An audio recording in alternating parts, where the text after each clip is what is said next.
Bonjour à toutes et bonjour à tous. Le cours d'aujourd'hui porte sur l'esprit critique. On peut même dire l'esprit très critique. Ce qu'il faut dire, c'est que ce cours va servir à vous ouvrir les yeux sur certains problèmes, mais qu'à aucun moment, il ne faudra garder en tête que les scientifiques cherchent à nous induire en erreur ou bien que le monde ne serait fait que d'erreurs. Mais retenez simplement que nous avons tous nos propres biais et qu'il faut savoir s'en détacher, rester vigilant et garder une part d'esprit critique pour appréhender au mieux la littérature scientifique. La science, c'est sans doute l'une des choses les plus importantes pour l'humanité, et la recherche scientifique a permis des avancées incroyables. Pour autant, il faut toujours l'appréhender avec du recul et un esprit critique. C'est tellement important dans un monde où l'information va si vite, où elle est parfois manipulée ou bien distordue. Alors, bienvenue dans ce monde, le temps de secours.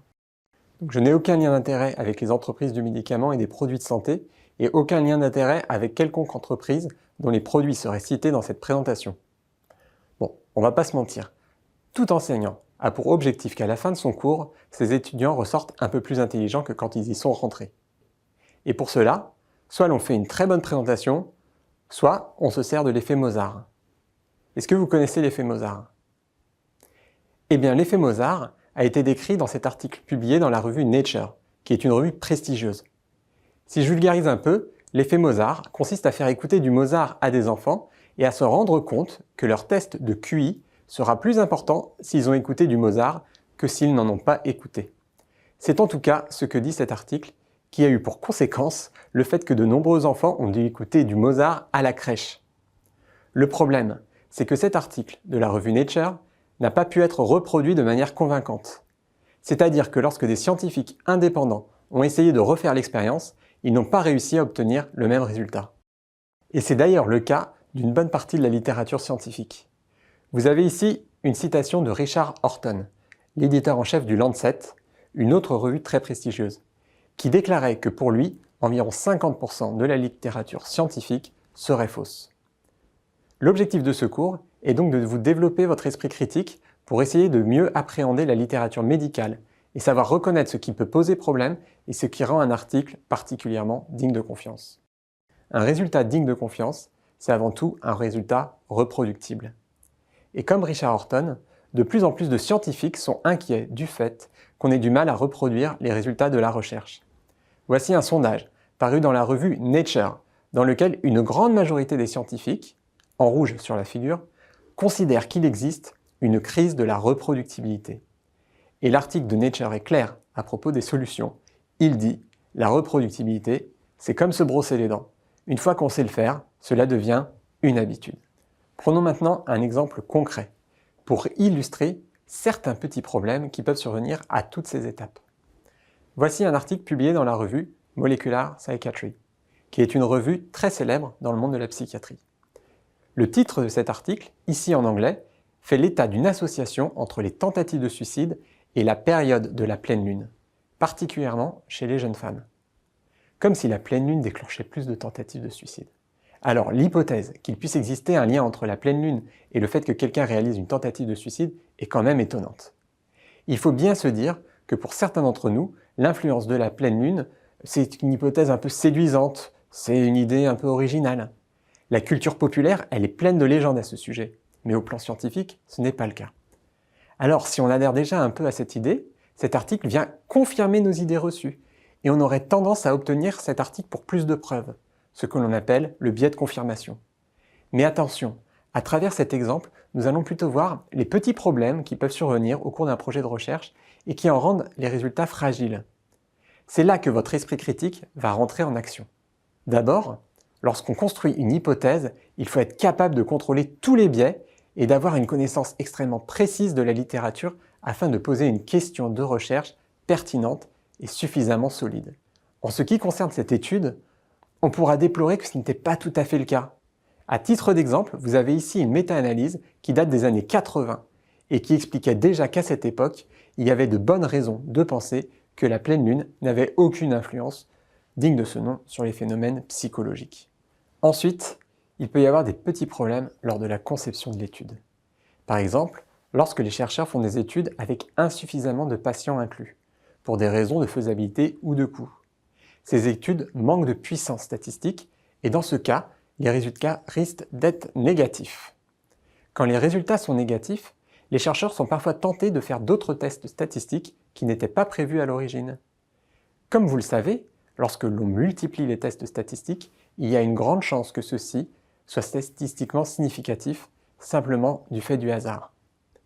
Imaginez, si on remplissait 100 grilles de loto, vous aurez quand même plus de chances de gagner que si vous n'en remplissez qu'une seule.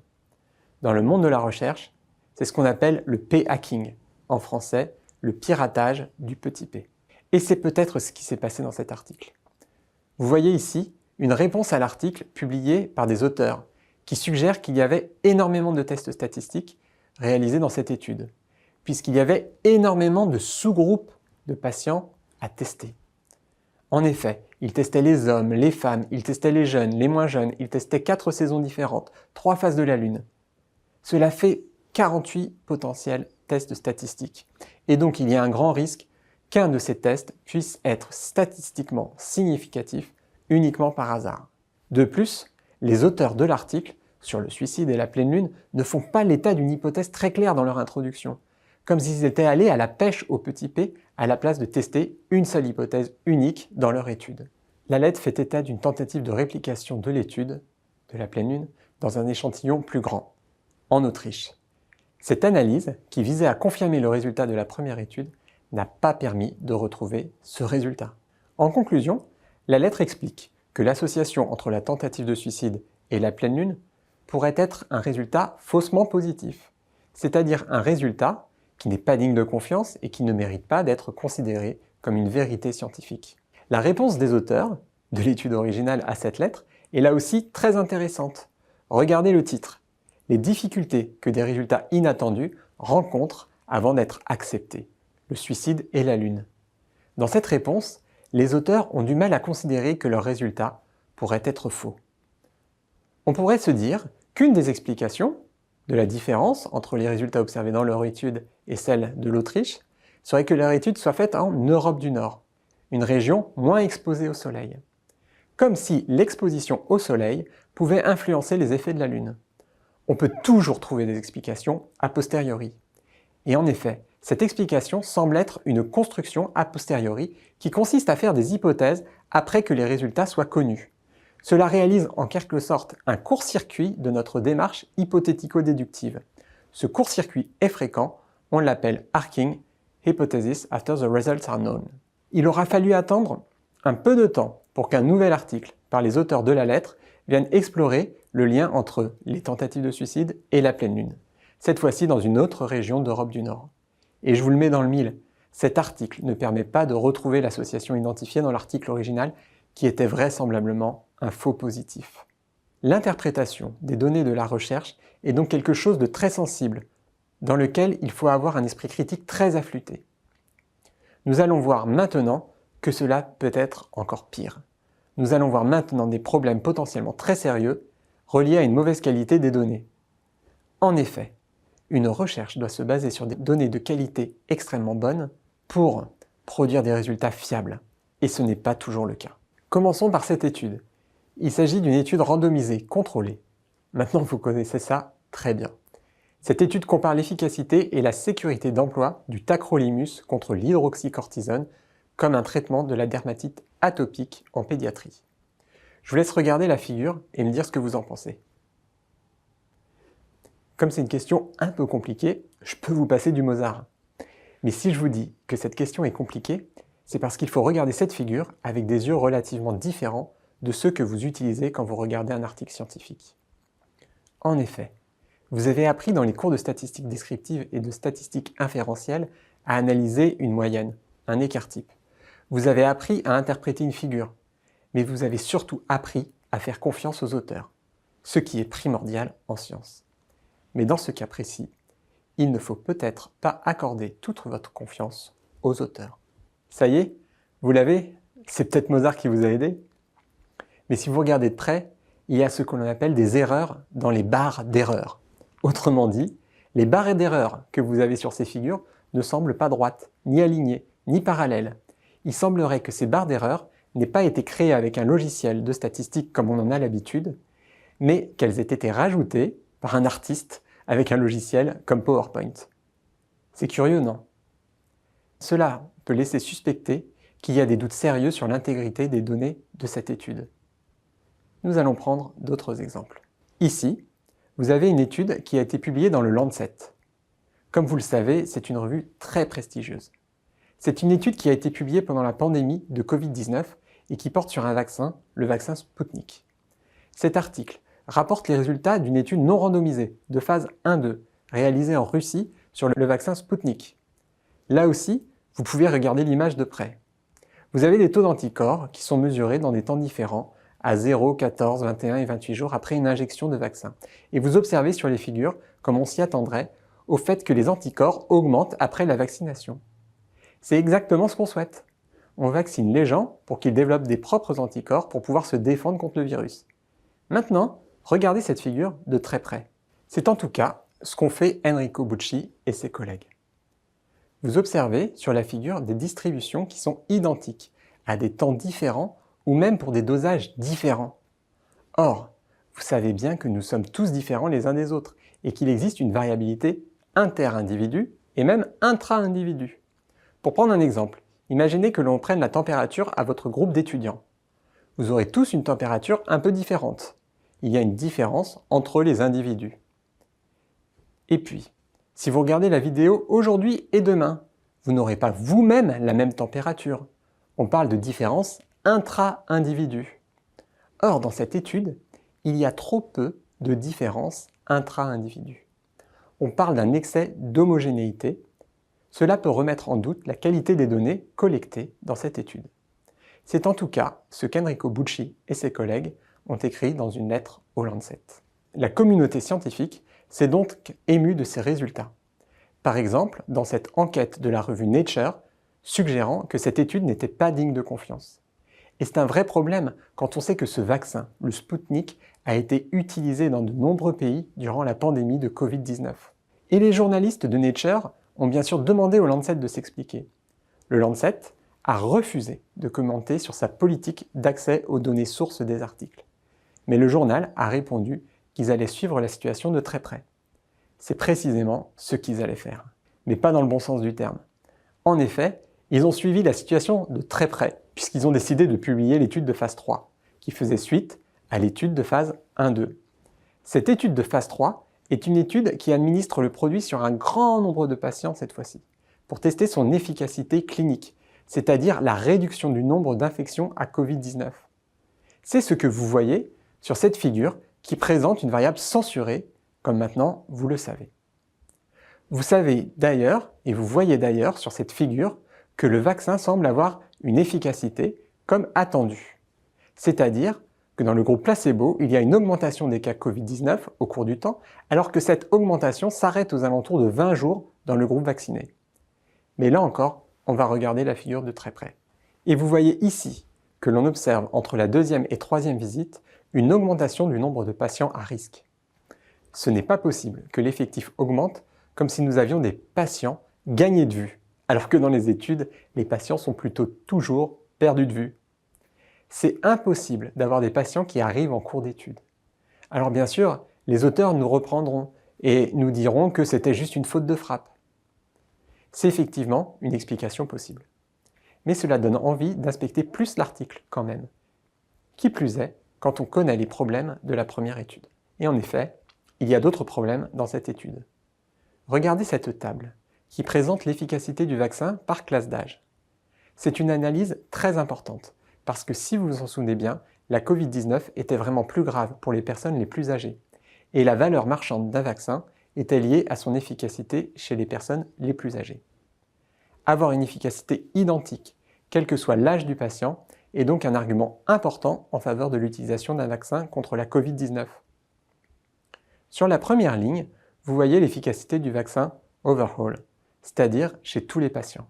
Et sur les lignes qui suivent, vous avez l'efficacité du vaccin par groupe d'âge, pour les 18-30 ans, 31-40 ans, 41-50 ans, 51-60 ans et chez les plus de 60 ans.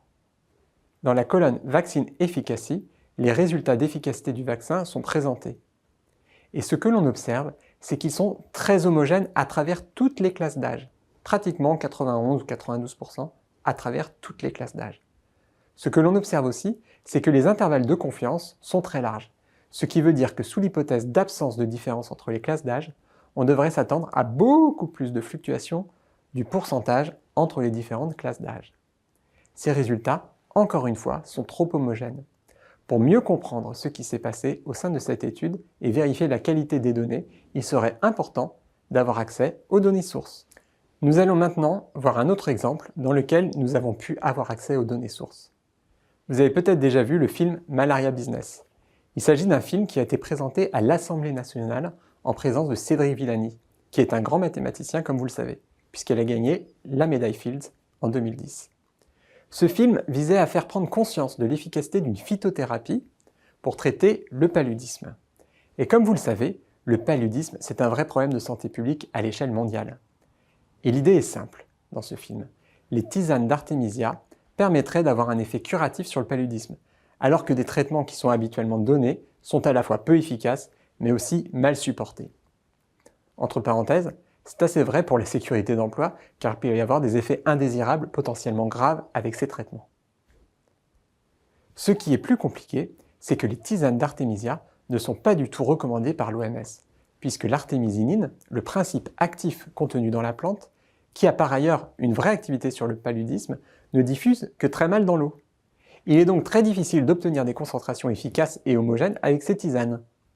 Qui plus est, ces tisanes, qui ne se basent que sur un principe actif, font courir le risque de développement de résistance. Le film ne mentionne pas ces limites. Il fait plutôt état d'une efficacité et mentionne des essais cliniques qui démontrent l'intérêt de ces tisanes d'artémisia. Ces essais cliniques sont publiés. Nous allons donc les regarder dans une petite séance de fact-checking. Voici une première étude. Celle-ci explore l'effet de tisane d'artémisia dans le traitement de la bilharziose. Ah oui, je ne vous l'ai pas précisé, mais les personnes qui vous disent que l'artémisia marche sur le paludisme vous disent aussi que ça marche sur la bilharziose, une autre maladie parasitaire. Fermez la parenthèse.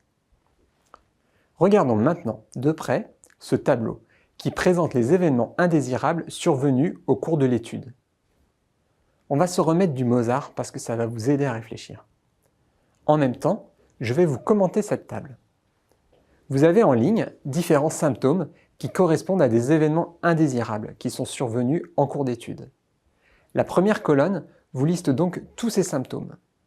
La seconde colonne vous présente le nombre de patients qui présentent des symptômes dans le bras artémisien. La troisième colonne vous présente le pourcentage dans le bras artémisia sur 392 patients. La quatrième colonne vous présente le nombre de sujets ayant des événements indésirables dans le groupe praziquantel, PZQ, qui est le traitement de référence. Et la dernière colonne vous présente le pourcentage dans ce groupe. La toute dernière ligne fait état de 400 patients dans le groupe artémisia et de 400 patients dans le groupe praziquantel. Ce qui veut dire qu'il y a 8 perdus de vue dans le groupe artémisia et 10 perdus de vue dans le groupe praziquantel si on se réfère à la tête de colonne. Avoir des perdus de vue dans une étude, c'est généralement habituel et ce n'est pas si grave quand il n'y en a pas beaucoup. Je vous laisse maintenant réfléchir à cette table. En réalité, ce n'est pas forcément facile de voir le problème. Et quand je vais vous donner la réponse, eh bien vous allez trouver ça totalement évident. En réalité, ce que l'on voit sur cette diapositive, c'est qu'il y a énormément de multiples de 5 dans le tableau, comme si les gens présentaient des événements indésirables par paquet de 5. Ce n'est jamais comme ça. Là encore, il y a de la variabilité entre les individus, qui vont présenter des événements indésirables et puis d'autres non. Il n'y a donc aucune raison pour que ce soit regroupé par multiples de 5. La raison principale est peut-être liée au fait qu'il y a des problèmes de qualité majeurs en ce qui concerne les données de cette étude. Poursuivons maintenant avec une seconde étude portant sur l'efficacité des tisanes d'artémisia, cette fois-ci dans le paludisme. Je pense que votre œil est maintenant plus entraîné et votre esprit critique d'autant plus critique. Voici le tableau présentant les événements indésirables dans cette étude.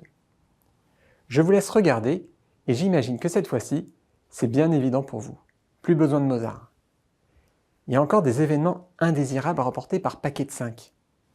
À nouveau, ceci est totalement improbable et cela suggère qu'il y a un problème dans la qualité des données. C'est ce que nous avons pu observer quand nous avons eu accès aux données sources. Vous ne serez donc pas étonné que ces études sur l'artémisia ont dû être rétractées à peu près 2 ans après leur publication, suite à une investigation approfondie. Mais ces corrections arrivent trop rarement dans la littérature. Vous l'aurez donc compris, la qualité des données est primordiale pour obtenir des résultats dignes de confiance. Reprenons notre raisonnement hypothético-déductif. Une étape très importante est la communication des résultats. C'est-à-dire, une fois que vous avez obtenu le résultat au test de votre hypothèse, qu'elle ait été vérifiée ou non, il est important de le communiquer pour que la communauté scientifique soit au courant de ce résultat. Et là encore, il peut y avoir des problèmes. Prenons l'exemple des études portant sur les antidépresseurs, les études contre placebo. Sur cette figure, il vous est présenté l'ensemble des études contre placebo de différents antidépresseurs, le bupropion, le citalopram, la duloxétine, les citalopram, et ainsi de suite. Les antidépresseurs sont présentés en colonne. Ensuite, vous avez une ligne rouge qui délimite au-dessus les études considérées comme positives, c'est-à-dire qu'elles identifient une différence entre l'antidépresseur et le placebo, et en dessous, les études considérées comme négatives, c'est-à-dire qu'elles n'identifient pas de différence entre l'antidépresseur et le placebo. Comme vous pouvez le voir en regardant cette figure, il y a beaucoup plus d'études dites positives que d'études négatives, puisque seulement 3 sont négatives. Mais là encore, si vous regardez la figure de très près, vous vous rendrez compte que ces études sont numérotées de 1 à 73. Vous vous rendrez aussi compte qu'il manque certains numéros. En effet, c'est parce que la figure que je vous montrais ne concernait que les études qui étaient publiées dans la littérature scientifique, c'est-à-dire les études que vous allez trouver en faisant votre recherche bibliographique. La figure que je vous présente maintenant, elle est beaucoup plus juste. Elle regroupe toutes les études soumises à l'autorité sanitaire américaine pour la mise sur le marché de ces médicaments. Vous voyez ici que toutes les études sont numérotées de 1 à 73. Elles sont toutes présentées. Vous voyez aussi qu'il y a en apparence beaucoup plus d'études négatives. En effet, les études négatives sont en général beaucoup moins publiées dans la littérature que les études positives. Les chercheurs et les industriels pourraient en effet être plus enclins à montrer des résultats positifs et bénéfiques par rapport à des résultats qui seraient décevants et négatifs. Et c'est encore pire. Par exemple, pour le citalopram, vous voyez que les études 6 et 7 sont considérées comme négatives. Alors que si on revient à la figure précédente, elles étaient publiées comme étant positives. C'est-à-dire que des résultats négatifs rendus publics dans la littérature avec le sentiment que l'étude serait positive. Une raison de plus d'être très vigilant lorsque l'on appréhende la littérature scientifique et une raison de plus de garder un esprit critique. Et oui, votre esprit critique est une arme importante d'autodéfense intellectuelle. Et il existe aussi de nombreuses raisons d'avoir confiance. C'est ce qu'il faudra vérifier dans tout article scientifique.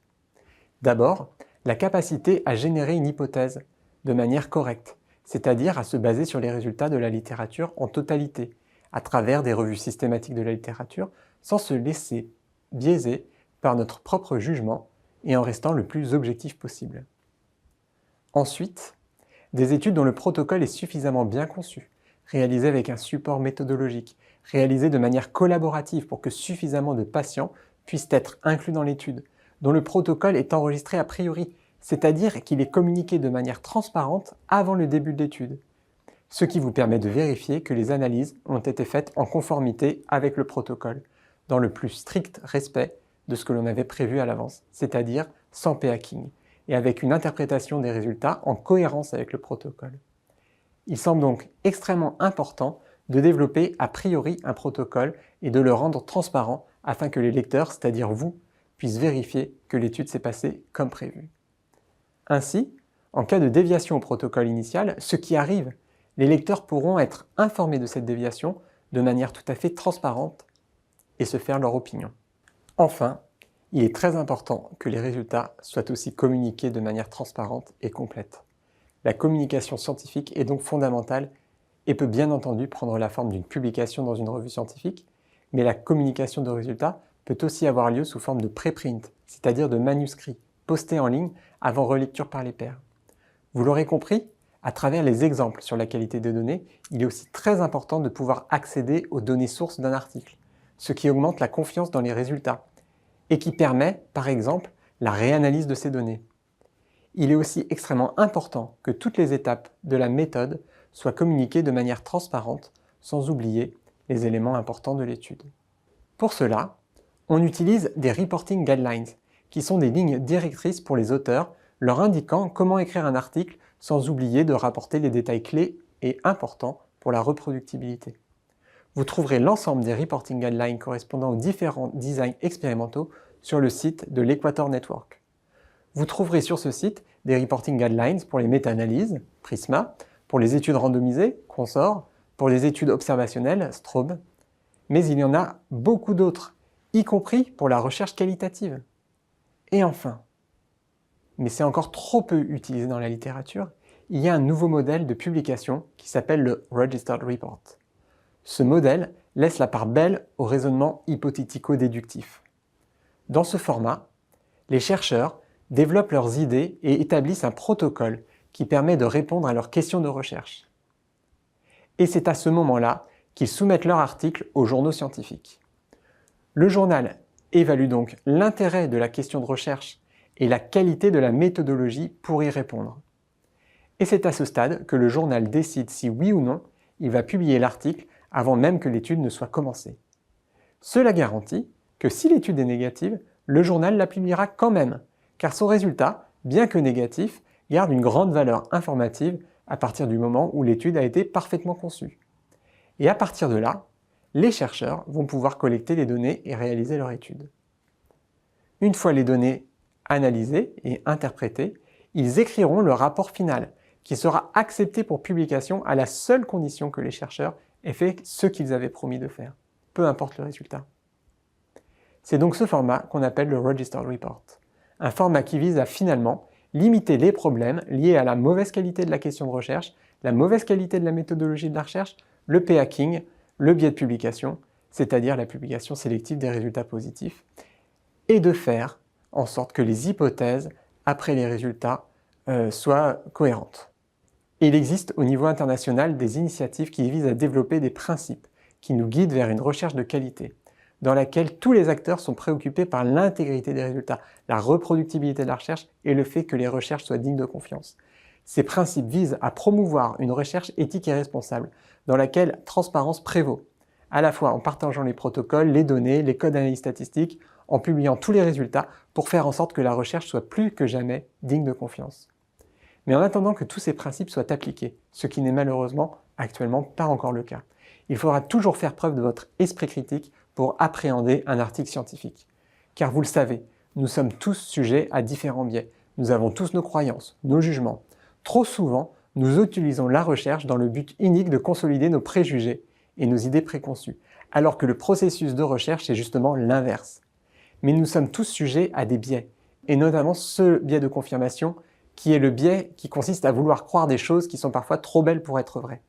Il est donc très important de faire appel à votre esprit critique. En d'autres termes, comprendre les résultats de la recherche scientifique, c'est comme naviguer la nuit dans un océan. Votre esprit critique, c'est votre boussole. Et sinon, vous pouvez toujours écouter du Mozart, peut-être que ça marchera. Bonne journée.